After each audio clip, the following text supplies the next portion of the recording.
When you see Gaza, you either want to look away or you break inside.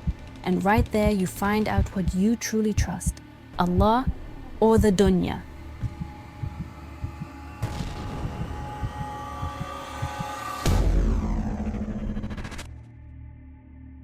There are images that are not just news but tests, not because you live there, but because you look, because you feel, because you can no longer pretend it has nothing to do with you. And while your heart witnesses the destruction in Gaza, a second battle begins, quieter but more dangerous. The battle for your thinking, for your hope, for your dignity. Because the dunya has a special way of breaking you. It whispers that power equals truth, that loudness equals righteousness, and that you should adapt because you can't change anything anyway. And eventually, compassion becomes fatigue, fatigue becomes indifference, and indifference becomes an inner turning away. Not only from Gaza, but from your own responsibility. In this trilogy, the first video was about hope, steadfastness, and the test of life. The second was about giving your effort within your capacity, vitacity, regardless of the outcome.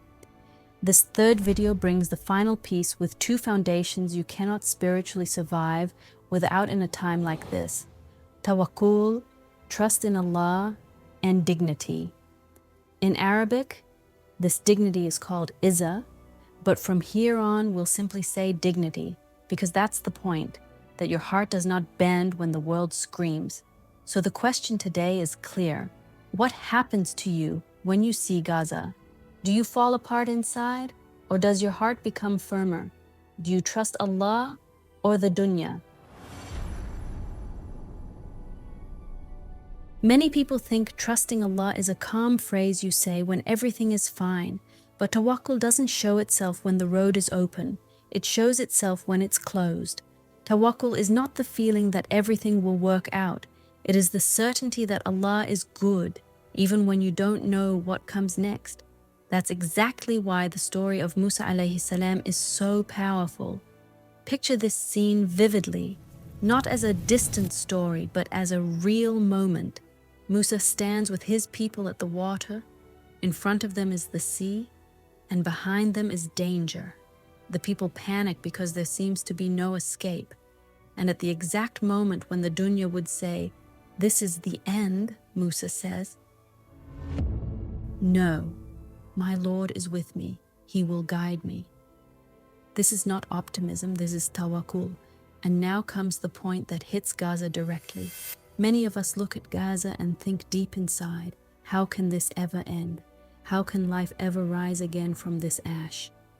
And right there, it is decided whether your standard comes from Allah or from the dunya. Because the dunya looks at numbers, weapons, media power, alliances, and maps. But tawakkul looks at Allah. That doesn't mean you become blind or naive. It means you don't break inside just because you can't see the outcome. You hold firmly. Allah is not absent. Allah is not surprised. Allah is not powerless. And even if the world looks away, one truth still stands. Allah sees. That is why tawakkul is not just a spiritual topic for you. It is a shield. It protects you from dying inside while watching Gaza. It protects you from being trained by the dunya until you believe only what is immediately visible matters. And when you truly understand tawakkul, it even changes how you relate to time. You no longer demand that Allah act on your calendar. You demand of yourself that you remain steadfast by Allah's standard, just as Musa alayhi salam remained steadfast when everyone else could only see the sea. Now we come to the second foundation. Many people can still feel hope when emotions are high, but dignity shows itself when the world tries to intimidate you. Dignity shows itself when a price appears, socially, professionally, publicly, and you still do not bend.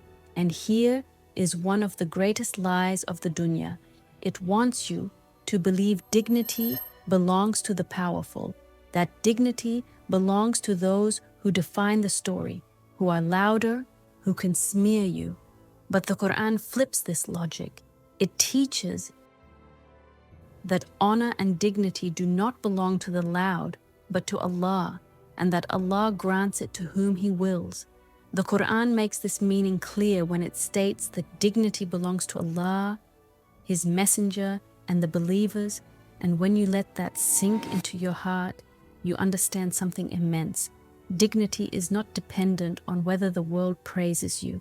Dignity depends on whether Allah is pleased with you. That is the moment you become free, because then the dunya can threaten you, and you still stand straight. It can isolate you, and you still remain clear. It can tell you that you must adapt, and you still remember who you are.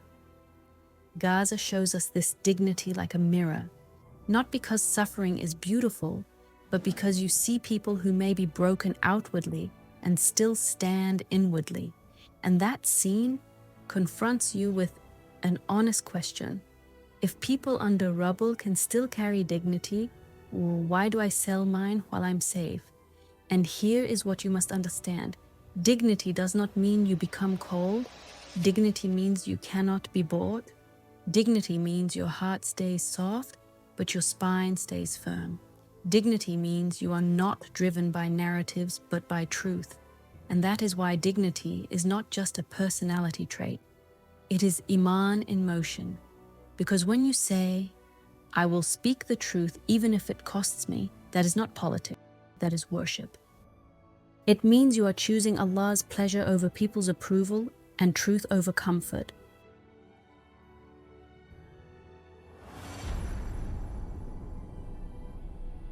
Perhaps the greatest test of our time is not only the suffering we witness, but the thinking we adopt.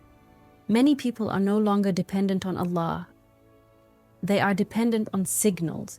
They wait to see whether the media allows something. They wait for applause. They wait to see whether a sentence is socially safe to say. And when that safety is missing, they stay silent, even though inwardly they know it's wrong. Gaza exposes this dependence, because in real time, you see how morality can shift. You see how some victims receive instant empathy and others do not. You see how language changes, urgency changes, framing changes, and if you're not careful, something dangerous happens. You begin to tie your heart to the dunya, as if it were the judge of truth. This is where you must stop yourself. A Muslim is not meant to be shaped by narratives. A Muslim is meant to be shaped by the Qur'an, not because you are better than others, but because otherwise you will be torn apart inside.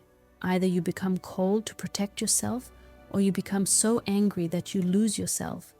Tawakkul and dignity protect you right here. Tawakkul frees you from the fear that everything depends on people. Dignity frees you from the fear that your worth is decided by people. You begin to understand, I am not here to win applause. I am here to seek Allah's pleasure. And this becomes a goosebump moment when you truly take it seriously. You stop living in reaction. You begin living in stance. You are no longer driven. You are guided, not by trends, but by truth, and by the quiet certainty that Allah sees you even when the world misunderstands you.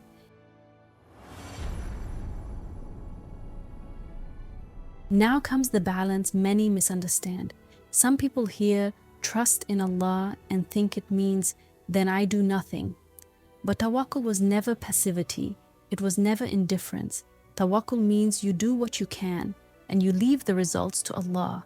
That's why the Quranic meaning hits so strongly in the verse that says, in meaning, whoever relies on Allah, He is sufficient for them. This is not an excuse to be silent. It is a liberation, so you can act without breaking inside. And here you must picture an honest scene, because it will hit you.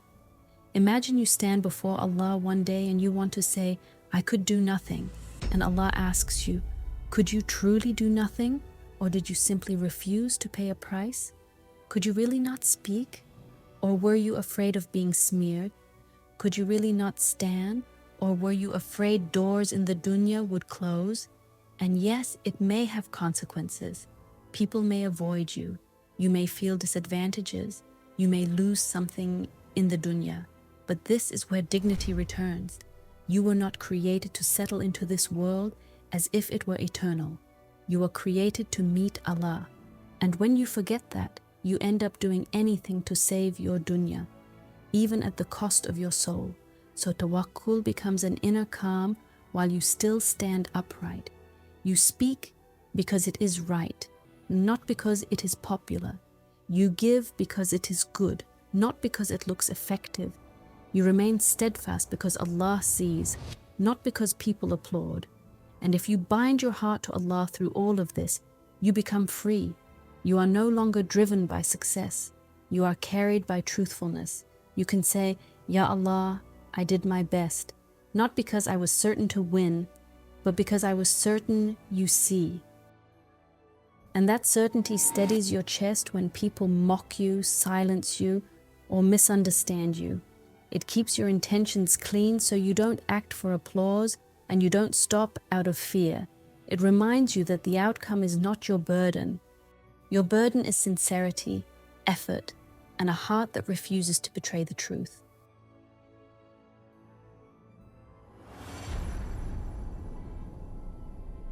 If you've listened this far, take this truth with you. Gaza is not only a place of pain. Gaza is a test for your thinking, a test of whether you let the dunya shape you or the Qur'an. Because in the end, you will not be asked whether you were able to fix everything.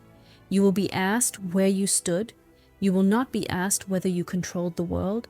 You will be asked whether you kept your standard. And this is exactly where tawakkul and dignity meet. Not as two separate topics, but as one shared foundation. Tawakkul means your heart attaches itself to Allah, not to headlines. You witness injustice, you feel powerless, and you recognize fear, but you do not collapse inside, because you know Allah sees, Allah counts, and Allah decides. Tawakkul does not remove responsibility, it removes panic. It calms your heart so you can remain clear and act rightly. And from that calmness, dignity is born.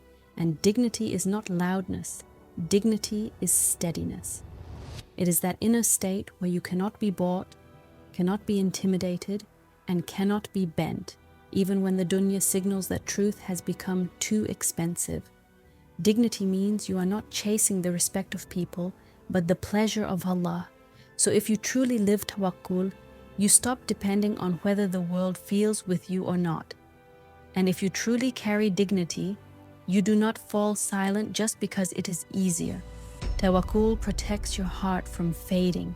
Dignity protects your back from breaking. And that is why you can see Gaza and still breathe. You can see Gaza and still stand upright. You can see Gaza and still act without being consumed by rage or paralyzed by fear. Because your emotions no longer control you, they serve you.